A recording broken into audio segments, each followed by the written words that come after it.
Daniel, com o mercado de imóveis americano aquecido pelos compradores estrangeiros, pelos brasileiros, né, os preços deverão subir em algum momento. Essa valorização deverá acontecer já esse ano e eu queria saber como estão os estoques de imóveis novos e usados aí nos Estados Unidos.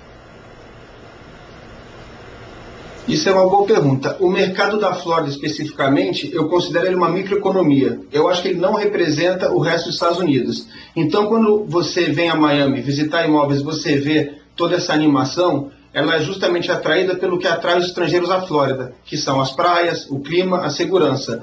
Então, eu até fico pensando, o pessoal que está em Michigan, que está em Boston e outros estados, eles devem achar uma loucura o que está acontecendo na Flórida. Mas isso é o que está atraindo hoje o investidor estrangeiro e é o que sempre vai atrair. Então, eu acho que essa microeconomia que existe aqui tem levado os preços até a darem uma reagida, mas eu acho que isso não representa o resto dos Estados Unidos. É uma coisa bem localizada e bem focada aqui na Flórida. Não acredito que isso esteja acontecendo nos Estados Unidos. Eu estou imaginando que a reação no resto dos Estados Unidos vai acontecer nos próximos 3 a 5 anos, quando se espera uma reação da economia americana, porque aí o crédito vai ser facilitado. O americano sempre teve a cultura de comprar com empréstimo. Então, no momento que os bancos começarem a ter empréstimos novamente, eu acho que esse fôlego vai fazer com que os preços nos Estados Unidos inteiro, não só na Flórida, tenham uma reação. Daniel, muita gente está comprando imóveis já esperando essa valorização também, né? Fazendo investimento para revender daqui 5 anos, já esperando essa recuperação da economia americana. A gente sabe que a recuperação já vem sendo sentida de uma forma lenta, mas ela é constante. Isso é um bom negócio, porque a taxação na hora da venda do imóvel nos Estados Unidos é muito grande, né?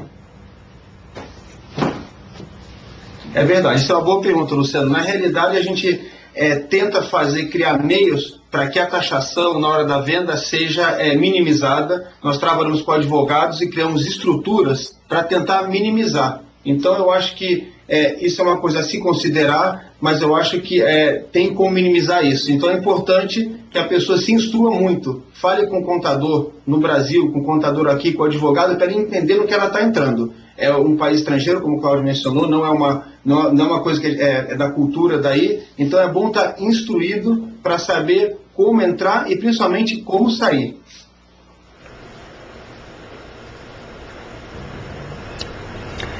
Daniel, está mais acessível comprar um imóvel financiado no exterior do que aqui no Brasil? Eu queria saber qual é a taxa média de juros praticada nos Estados Unidos na compra de uma casa. Hoje a taxa média de juros, a gente está falando algo em torno de 4 a 5% ao ano. Como foi mencionado na reportagem, ela é fixa pelos próximos 5 anos, amortizada em 30 anos. Então hoje o brasileiro que chega aqui para comprar, ele pode esperar de pagar isso por ano. É 4 a 5% ao ano está a taxa de juros aqui. Eu queria fazer uma pergunta lá em São Paulo. Cláudio, a Ana tinha perguntado para o Daniel essa questão de quanto tempo isso deve durar. Eu queria perguntar para você, quanto tempo deve durar essa onda de brasileiros comprando imóveis lá fora? Porque, como a gente sabe, a economia americana está se recuperando, mas não é uma recuperação rápida, ou seja, eles ainda estão precisando desse dinheiro por lá, a gente pode dizer assim, desse investimento brasileiro, e a nossa economia aqui está indo muito bem, quer dizer, os preços lá em cima não dão sinais de arrefecimento. Essa onda de compra de imóveis no exterior deve durar quanto tempo, na sua opinião? Olha, isso realmente vai depender um pouco do desempenho da nossa economia em comparação com a economia americana. Aqui no Brasil nós temos hoje uma economia forte, a nossa moeda está valorizada e enquanto houver essa diferença de câmbio, sem dúvida nenhuma a gente vai ter essa migração para lá. À medida em que houver um fortalecimento da economia americana e o dólar valorizar um pouco mais, a gente já vai ver o decréscimo desse movimento de compra, como já aconteceu no passado, né? A gente já teve movimentos de compra grande em Miami, principalmente em 10 anos atrás, e depois isso foi revertido. Eu acho que vai acontecer a mesma coisa. A gente não deve ter no Brasil, eu espero, durante um longo tempo aqui, nós vamos ter ainda a nossa economia bastante aquecida, mas vamos depender mais, eu acho, da recuperação da economia americana. Ô Daniel, além de Miami, outras cidades aí da região também vale mais a pena, vamos dizer assim, para o investidor brasileiro, para quem está querendo comprar, como Tampa, Fort Lauderdale, muito procurados por brasileiro. Eu queria que você traçasse uma média aí de redução de um apartamento, por exemplo, de 2 quartos, numa área boa nessas cidades. Depois da bolha, a redução foi de quantos por cento, mais ou menos? Perfeito. A redução, em média, foi de 40% a 50% do preço auge da bolha.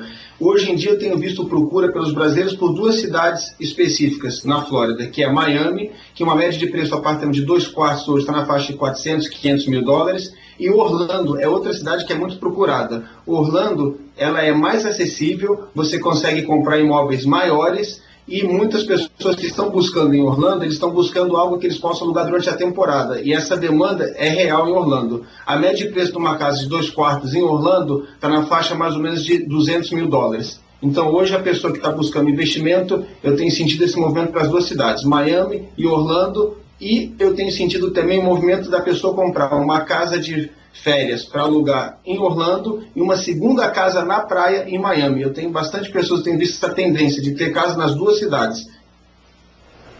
Daniel, e o brasileiro que comprar um imóvel no exterior por 200 mil dólares, hoje, que é o que você está falando, deve ver o lucro aparecer em quanto tempo?